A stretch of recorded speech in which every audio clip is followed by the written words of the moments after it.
What's up, guys? Welcome back to the channel. Thank you for tuning in. Don't mind my hair. I'm literally getting a haircut in like 20 minutes after I'm done filming this video. But side-by-side's back on the channel. It's been a while, and it has undergone quite a few modifications that I never put on this channel just because of time constraints and not being able to film. We're getting this thing ready for an upcoming trip in a couple of days to go down to Tennessee and ride, and I needed a bunch of stuff done to this, and I just didn't have time to film all these. So this thing for the past couple weeks has been at a good friend and local business owner's garage, MD Fabworks out of Greensburg, Pennsylvania.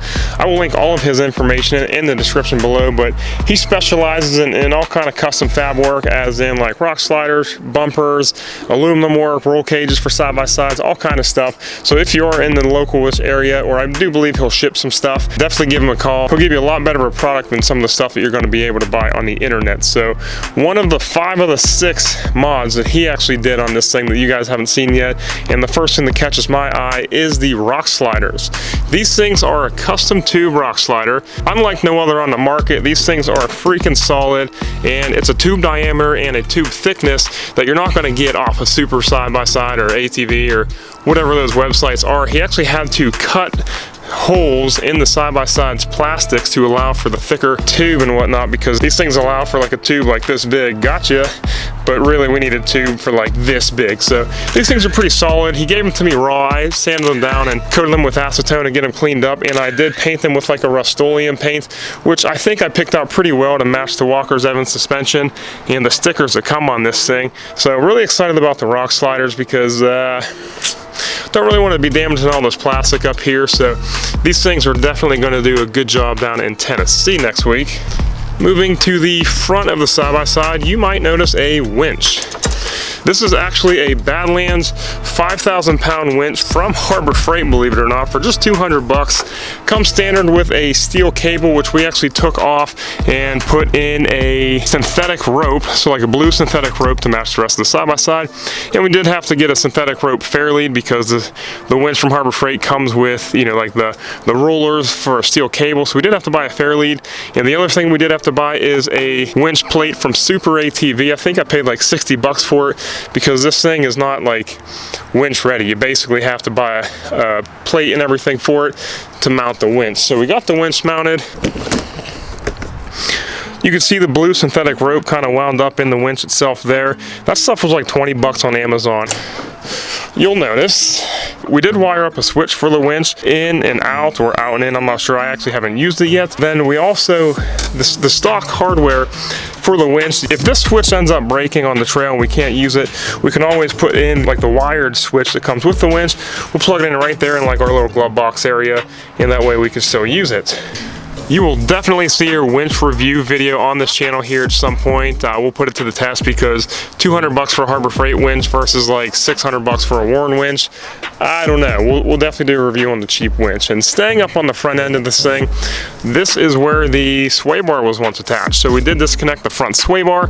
Back when I was big into Jeeps, we used to do sway bar quick disconnects, so that way you could have your sway bar mounted when you're driving on the road, and then you can get off road, quickly disconnect your sway bar, and then have full articulation. So don't think they actually make anything for the side-by-sides. Plus, this thing is purely off-road, so we disconnected the front sway bar, so we do have that articulation of the front wheels. And just filming the intro to this video, ripping up and down some of the local trails, it does feel like a lot better. The ride of this thing is a lot softer, just because it's allowing the front wheels just to kind of do their thing while the cab of this thing just stays steady. So that's really nice.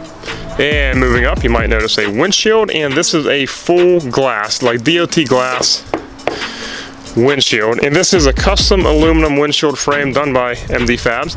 And we went full glass, like real full glass, just because that way that allows us to run like a wiper kit. And we actually do have a sprayer. Sprayer's located right here, and the reservoir is down below the antifreeze reservoir. We got a sprayer.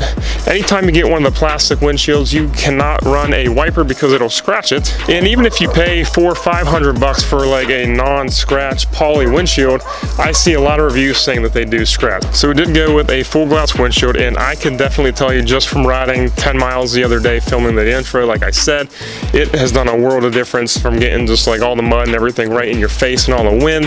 This thing is definitely going to be a saver, especially now it's getting cold. And if you keep moving up, you'll notice we do have a roof now.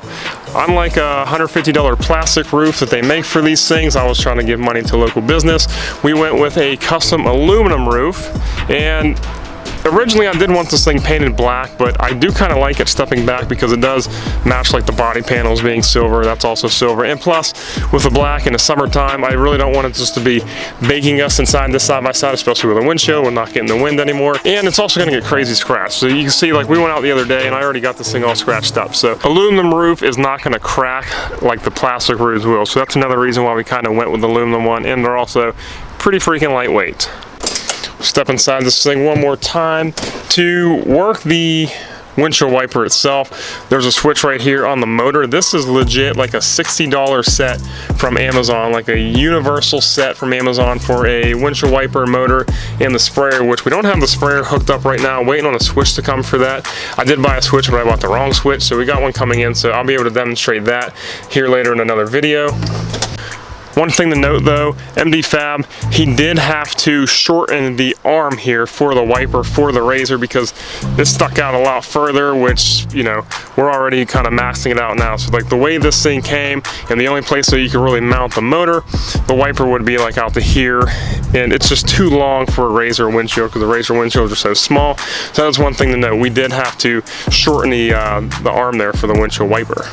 And then I do believe, last thing but not least, is the PRP 2-inch 4-point harnesses. I actually did this one myself here in the garage. Didn't film it just because, I don't know, just because. If you do want me to go into more detail on any of this stuff, I will do it in later videos and separate videos.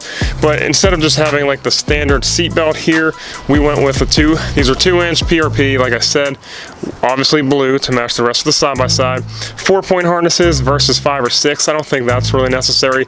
But these things, we've gone on 2 big rides since putting these in, and they definitely make a world of difference holding you into that seat, especially when you're going downhill and hitting rocks and all kind of stuff. These things hold you back in your seat and definitely make you feel a lot safer, you know, just in case you end up rolling this guy or whatnot. And I will say, when we just had the standard seat belts, we do 40 miles of riding somewhere and my shoulder would hurt so bad. This shoulder would hurt so bad because all the pressure is just be getting hit on this shoulder, whereas now you kind of got pressure shared between shoulders. And we just did a big ride in Wellsville, Ohio a couple weeks ago, and I wasn't sore at all. And we did way more rough riding there than we did the last time, where we just went to like a regular ATV park, and the standard seat belt made a big bruise actually on my shoulder and my collarbone. But these are pretty easy to put on. The razor actually comes with mounts from the factory off the bar. You did have to buy your own hardware. I bought some grade 8 hardware, and legit, this side mounts where the factory seatbelt did, and this side mounts where the factory seatbelt did. So that was actually pretty easy to do. And that's it, guys. That's all I got for you today. Just wanted to go over all the new stuff that we did put on the side-by-side in the last couple weeks. If you do want to know anything more specific, like an install or a review or something like that, let me know in the comments below. We will do them after getting this thing on the trails a little bit more and testing them out. Our trip next weekend, I'm going to try to film as much as I can. The problem is, when I filmed like the intro to this video, it's easy to film that because we're not doing anything crazy, we're just going fast. And it's easy to pull out a camera, and especially this camera right here is an expensive camera. It's easy to film that stuff. Now when we do some like hardcore off-road stuff at like these parks and private properties, it's not as easy to pull out a camera and film because we're rock climbing, doing crazy hill climbs and stuff like that. So I do need to invest in some GoPros, I guess, to show some riding footage, because I know that probably might do a little bit better than just me talking about this thing. So either way, it's all I got for you guys today. Like the video if you haven't already. Subscribe, join the family, join the build, and I'll see y'all guys next time. Peace.